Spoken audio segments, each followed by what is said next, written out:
স্বাধীন বাংলাদেশের যাত্রা শুরু হয়েছিল মাত্র $18 দিয়ে।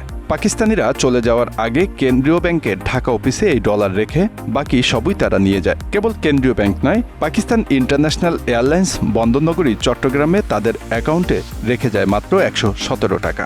এমনভাবেই সব ক্ষেত্রে ফাঁকা করে নিয়ে যায় পাকিস্তান।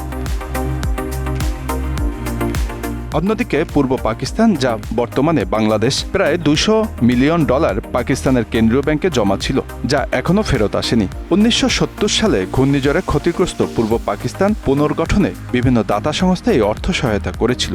বলা হয়ে থাকে, ওই ঘূর্ণিঝড়ে পূর্ব পাকিস্তানের 10 লাখ লোক মারা গিয়েছিল। স্বাধীনতা পূর্ব এবং স্বাধীনতাকালেও এভাবেই পূর্ব বাংলাকে দাবিয়ে রাখতে নানা পদক্ষেপ নেয় পাকিস্তান সরকার। পূর্ব পাকিস্তান, যা বা বর্তমান বাংলাদেশ, দীর্ঘ 24 বছর পশ্চিম পাকিস্তানের বৈষম্যমূলক অর্থনীতির শিকার হয়েছিল।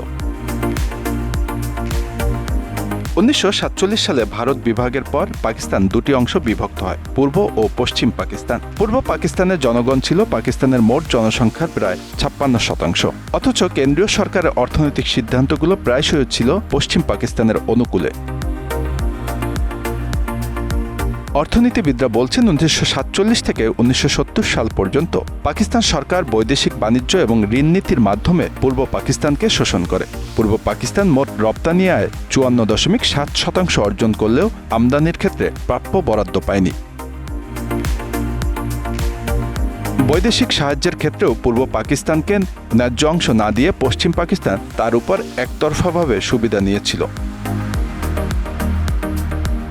1970 সালের কেন্দ্রীয় পরিসংখ্যান রিপোর্ট থেকে দেখা যায়, পাকিস্তান সৃষ্টির পর 1947 থেকে 1970 সালের নভেম্বর মাস পর্যন্ত তৎকালীন পাকিস্তান বৈদেশিক বাণিজ্যের ক্ষেত্রে 2,446 কোটি 11,08,000 টাকা অর্জন করে। অন্যদিকে তৎকালীন পূর্ব পাকিস্তান অর্জন করে 2,858 কোটি 72 লাখ টাকা। অর্থাৎ এই সময়ে পশ্চিম পাকিস্তানের চেয়ে পূর্ব পাকিস্তান আমদানি করে 412 কোটি 95,46,000 টাকা বেশি।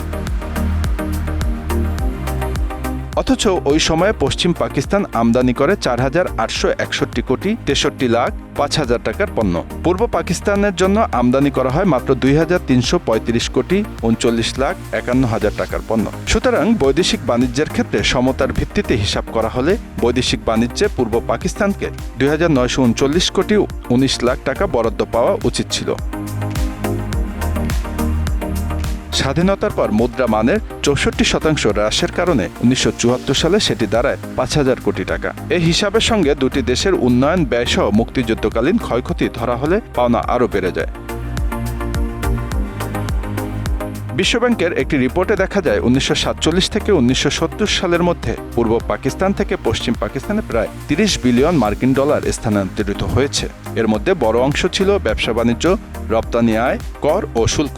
কিন্তু পূর্ব পাকিস্তান এই বিপুল পরিমাণ অর্থ থেকে কোনো সুবিধা পায়নি। শুধু বৈদেশিক বাণিজ্যের ক্ষেত্রেই পূর্ব পাকিস্তানকে 2,939 কোটি টাকার পাওনা থাকার কথা। কিন্তু পাকিস্তান স্বাধীনতার পর থেকেই ক্ষতিপূরণ কিংবা পাওনা সম্পদের জন্য কোনো ইতিবাচক পদক্ষেপ নেয়নি। বাংলাদেশের প্রায় $200 কোটি পাকিস্তানের কেন্দ্রীয় ব্যাংকে জমা ছিল, যা এখনও ফেরত আসেনি। মুক্তিযুদ্ধ শেষে 1974 সালে বাংলাদেশ সরকার পাকিস্তানের কাছে প্রাপ্য সম্পদ ও ক্ষতিপূরণের দাবি তোলে। বাংলাদেশের দাবি ছিল প্রায় 5,000 কোটি টাকা, যা মুক্তিযুদ্ধের ধ্বংসযজ্ঞ এবং পাকিস্তান আমলে হওয়া বৈষম্যের কারণে পাওনা হয়ে দাঁড়িয়েছিল।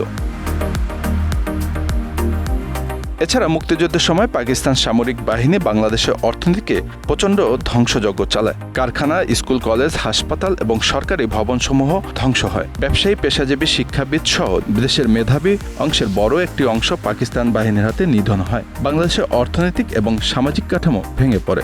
সেটিও আসলে সেই হিসাবের সাথে যুক্ত হবে। মুক্তিযুদ্ধ শেষে পাকিস্তান বাংলাদেশের কাছে যে পরিমাণ সম্পদ ধ্বংস করেছে এবং সম্পদ নষ্ট করেছে, তার আর্থিক মূল্যও পাকিস্তানের কাছে বাংলাদেশের পাওনার একটি অংশ হিসেবে গণ্য করা হয়। ঢাকায় জাতিসংঘের কার্যক্রম পরিচালনা কর্তৃপক্ষের হিসাব অনুযায়ী মুক্তিযুদ্ধে সরকারি ও বেসরকারি খাতে ক্ষয়ক্ষতির পরিমাণ ছিল $1.2 বিলিয়ন এবং বাংলাদেশ সরকারের হিসাবে 1,249 কোটি টাকা। আন্তর্জাতিক আইনের ভিত্তিতে রাষ্ট্রীয় উত্তরাধিকারের ক্ষেত্রে সম্পদ বণ্টন ও ঋণ দায়িত্ব ভাগ করার বিষয়টি স্পষ্টভাবে উল্লেখিত আছে। 1978 ও 1983 সালের ভিয়েনা কনভেনশন অনুযায়ী নতুন রাষ্ট্রের উত্তরাধিকারী হিসেবে বাংলাদেশ পাকিস্তানের সাথে সম্পর্কিত সম্পত্তির উপর অধিকার রাখে। ভিয়েনা কনভেনশনের 17 ও 18 ধারায় পূর্ববর্তী রাষ্ট্রের ঋণ ও সম্পদের অধিকার স্পষ্টভাবে বর্ণিত হয়েছে, কিন্তু পাকিস্তান সরকার এসব আন্তর্জাতিক কনভেনশনের আলোকে বাংলাদেশের পাওনা মেটানোর কোনো উদ্যোগ নেয়নি। 1974 সালে ভুট্টোর ঢাকা সফরকালে এই ইস্যুতে আলোচনা শুরু হলেও তা কোনো সুনির্দিষ্ট সমাধানে পৌঁছায়নি। বাংলাদেশের সরকার দাবি ছিল প্রায় $4,000 মিলিয়ন সম্পদ ও ক্ষতিপূরণ, যার মধ্যে বৈদেশিক মুদ্রার রিজার্ভ, ব্যাংক, বীমা এবং স্থাবর অস্থাবর সম্পত্তি অন্তর্ভুক্ত ছিল।